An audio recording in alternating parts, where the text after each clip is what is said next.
This is the Pet Buzz. This is the Pet Buzz. And here's the Dynamic Pet Duo. So, Dr. Fleck, this is the time of the year that many of us are working in our gardens. And as a result, we're not only planting flowers, but we're dealing with potential problems like we might have insects eating our foliage. In other cases, we may see rats who frequent our yards to eat our fruits that we're growing as well as our vegetables. But whatever insecticides or rodenticides that we use, we need to be careful, especially if we are pet owners. So joining us today is Dr. William Kern. He is an associate professor in the Department of Entomology and Nematology at the Fort Lauderdale Research and Education Center of University of Florida. When searching for insecticides and rodenticides, what do you have to be careful of, especially if we have pets? Well, with any pesticide, the most important thing is to read the label. And I'm afraid that's one of the problems that people have. Rodenticides are designed to kill mammals, and most of our pets are mammals. We are mammals. So it is very important that you follow all the label directions. Rodenticides.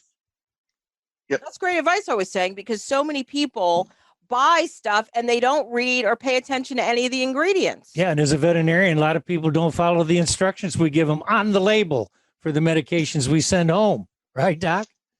Absolutely true. And especially when you find, you pick up something from the store and, you remember how your dad used a product similar to this. Well, you just do the same thing. Well, it's not the same world as our dads lived in. One of the main things that people have to be aware of, absolutely have to be aware of, is although rodenticides are useful tools, you have to use them right. If you don't, you're going to endanger pets or wildlife. So one of the things that all rodenticides require is that if it is any place that is accessible to children, pets, livestock, or wildlife, it has to be in a tamper-proof bait station to keep those animals out. And people don't bother following that rule. The other thing you need to realize is that the label on a pesticide, not just rodenticides, but all pesticides, is literally a license for you to use that product according to the directions from the EPA. If you don't use it according to the label, you are violating the Federal Insecticide, Fungicide, Rodenticide Act, which is a federal crime. Now, granted, it might only cost you a couple $1,000s, but I don't have a couple $1,000s to waste on not reading a label. Wow. I didn't even recognize that. Realize that. Boy, wait till I start talking to my clients. Really? Well, this is going to be good now. Yeah, this is great. Okay, so unlike the long acting anticoagulant, mouse and rat poison, we have seen an uptick, or it's making a comeback of, I think it's called bromethalin. Is that what it's called? Bromethalin. Bromethalin. Thank you. So tell us about bromethalin. Okay. Need to give you a little bit of history first. In the past, starting in about the 1950s, they started using anticoagulants for rodent control because it is safer than the things that we used before. We were using arsenic and cyanide and all kind of other highly toxic substances for rodent control. But in the 1950s, after warfarin came out, we started using anticoagulants. And they kept getting better and better. And then we had what were called the second generation single dose anticoagulants.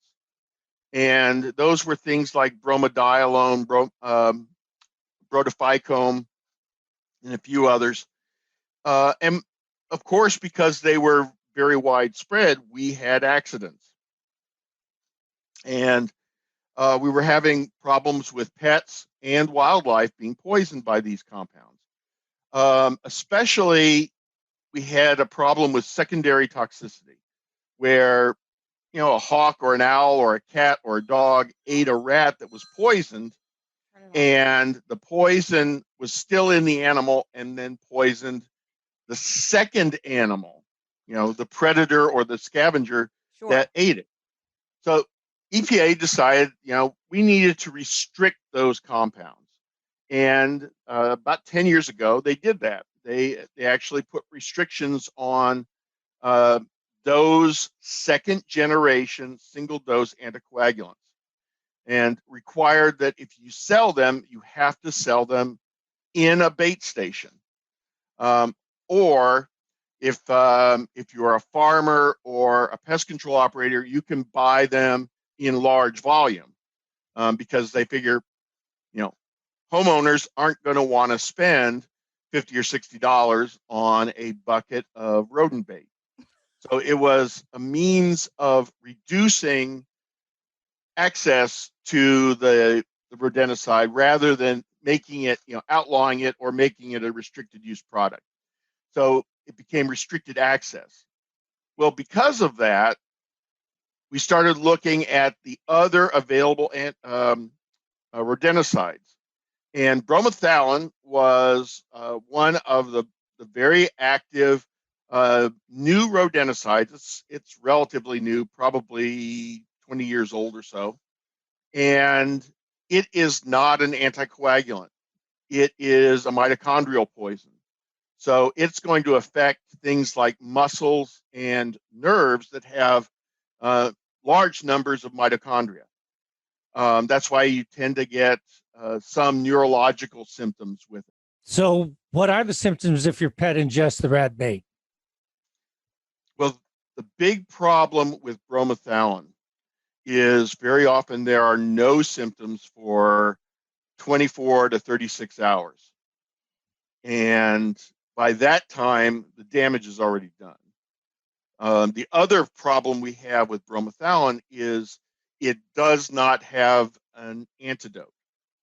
It is, as far as I know, it's the only rodenticide we currently have that does not have an antidote. So if an animal ingests bromethalin, most of the time the pet owners don't realize it until it has been in the animal's body for 24 to 36 hours. And then you start seeing the symptoms of tremors, inability to move properly. You'll sometimes see they'll become lethargic because they don't have the energy in their muscles to even move very much. And eventually it will result in death. Because there's no no antidote to the bromethalin, the only thing you can do really is provide supportive care. IV fluids. I think there are some medications that will help reduce brain edema. That's where you have swelling of the brain tissue, which is one of the symptoms. And hopefully, with enough supportive care over a long enough period of time, the animal will recover.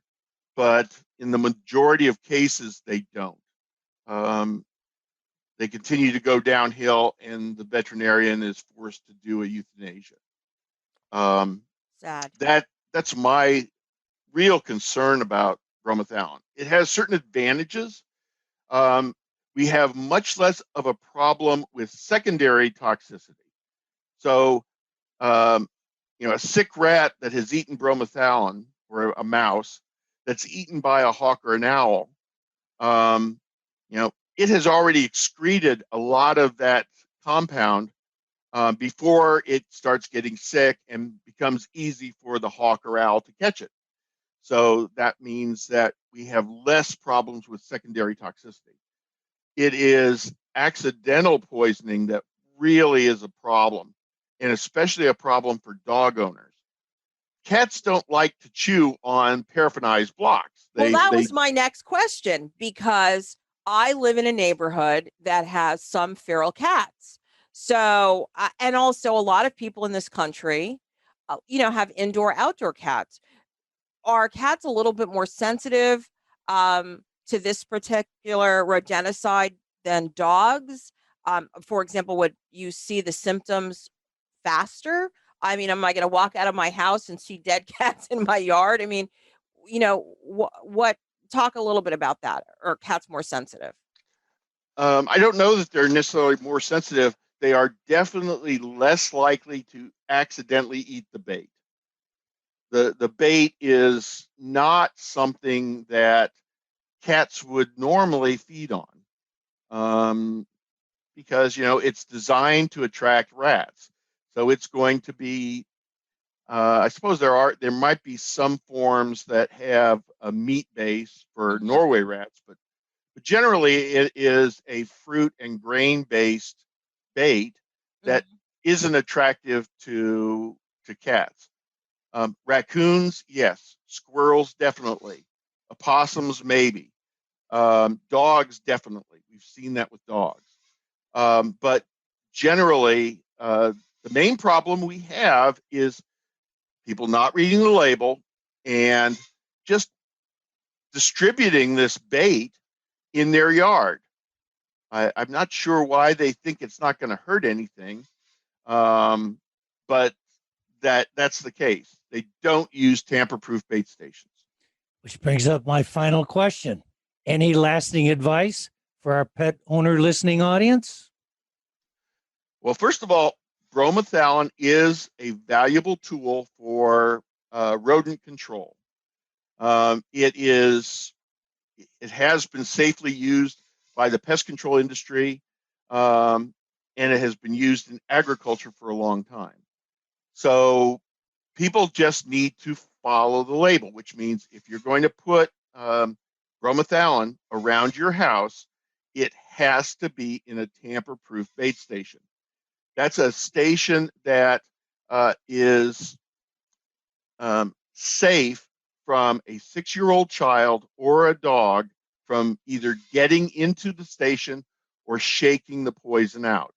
So normally the poison bait is held inside the station with metal spikes that hold it in place so it can't be shaken out. No matter how much you shake a bait station, the bait shouldn't come out.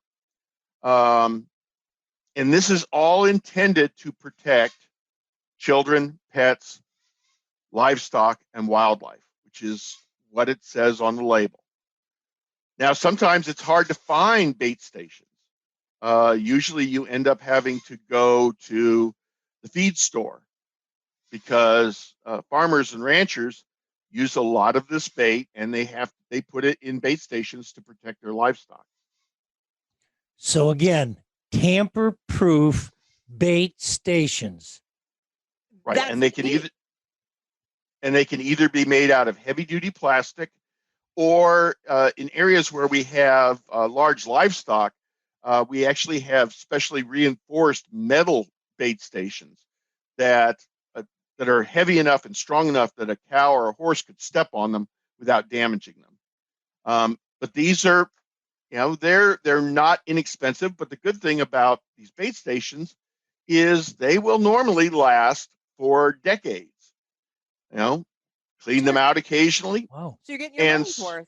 So it's a one-time cost. And then you can safely use any of the rodenticides that you want to by following the label directions. The other thing I would recommend for the homeowner is, rather than using rodenticides, if at all possible, use traps. Snap traps work very efficiently. And if you put the snap traps in a station, and they now make stations that will not just hold bait, but will also hold traps. And that way you can keep non-target wildlife and pets and kids out of the traps. And remember that the rat that is in your yard, maybe eating the fruit in your trees, he's living in your attic or underneath your porch. So when he dies, you may have an odor problem. That's why I prefer using traps whenever possible.